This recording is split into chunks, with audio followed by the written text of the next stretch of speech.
Hello বন্ধুরা, কেমন আছো সবাই? আশা করি ভালো আছো। আজকে তোমাদের জন্য নিয়ে এসেছি একটা নতুন রেসিপি সাথীর রান্নাঘরে।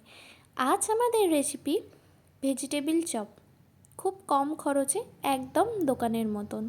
তো চলো শুরু করা যাক আজকের আমাদের রেসিপিটা। প্রথমেই আমি কটা গোটা মশলা ভেজে নেবো, যেমন শুকনো লঙ্কা, গোলমরিচ, জিরে, ধনে, লবঙ্গ, এলাচ, সব কটা একটু শুকনো কড়াইতে ভালো করে ভেজে নিয়ে মিক্সিতে গুঁড়ো করে নেব মশলাটা।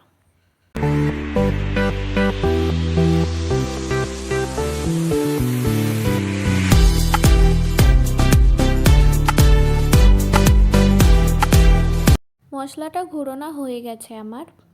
লাগছে আমাদের গাজর, লঙ্কা, আদা কুচি, ধনেপাতা কুচি আর বিটটা ভালো করে জল দিয়ে ধুয়ে নিয়েছি।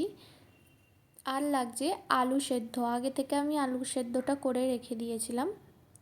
এরপর কড়াইতে তেল দিয়ে তেলটা গরম হয়ে এলেই বাদামগুলো এতে দিয়ে লাল লাল করে ভেজে তুলে রেখে দেব।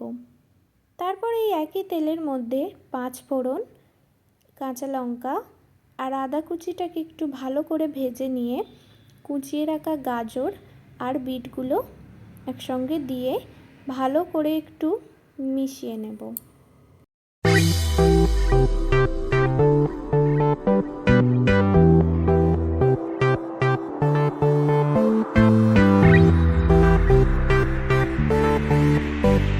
ভালো করে একটু ভেজে নিয়ে এতে 1 চামচ নুন দিয়ে দিলাম। তারপর নুনটার সাথে ভালো করে মিশিয়ে নিলাম।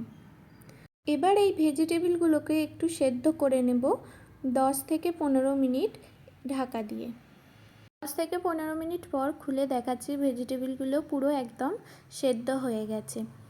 এবার এতে যে আলু সেদ্ধটা করে রেখেছিলাম সেই আলু সেদ্ধগুলো এবার এতে দিয়ে দেব। দিয়ে ভালো করে একবার এই ভেজিটেবিলগুলোর সাথে মিশিয়ে নেব।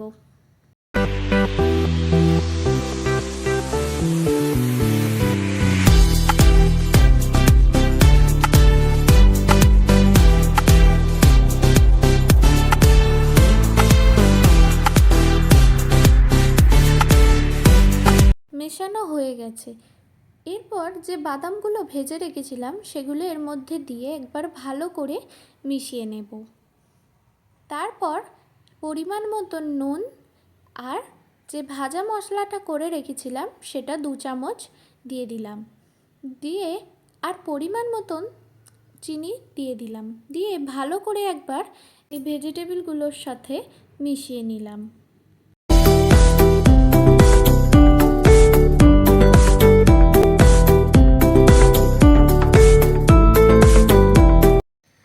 ভালো করে মিশিয়ে নিয়ে কুচিয়ে রাখা ধনেপাতাগুলো ওপর থেকে ছড়িয়ে দিয়ে আরও একবার ভালো করে মিশিয়ে নিচ্ছি।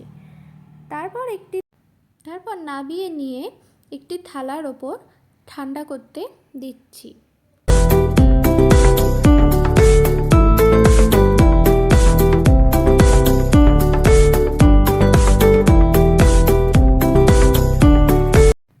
জল দিয়ে এবার একটা বাটিতে 2 চামচ কর্নফ্লাওয়ার দিয়ে কর্নফ্লাওয়ারটা ভালো করে গুলে নেব।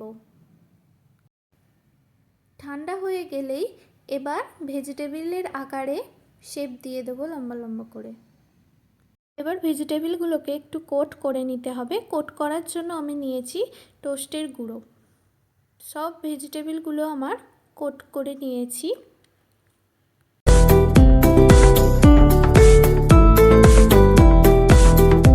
এরপর কড়াইতে তেল দিয়ে তেলটা একটু গরম হয়ে এলেই কোট করে রেখেছিলাম যে ওইগুলো একে একে দিয়ে দেব।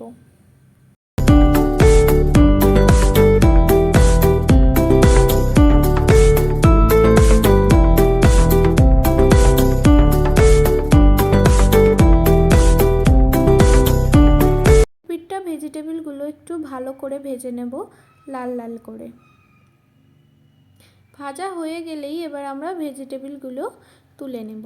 ফাইনালি আমাদের ভেজিটেবিল চপ একদম রেডি, খুব কম সহজেই। তারপর এতে কাসুন্দি আর সস শসা আর পেঁয়াজ কুচি দিয়ে পরিবেশন করুন গরম গরম ভেজিটেবিল চপ, একদম দোকানের মতন। আজকের ভিডিওটা ভালো লাগলে লাইক, কমেন্ট, শেয়ার আর আমার চ্যানেলটিকে সাবস্ক্রাইব করতে ভুলবেন না। ভালো থাকবেন, সুস্থ থাকবেন, নমস্কার।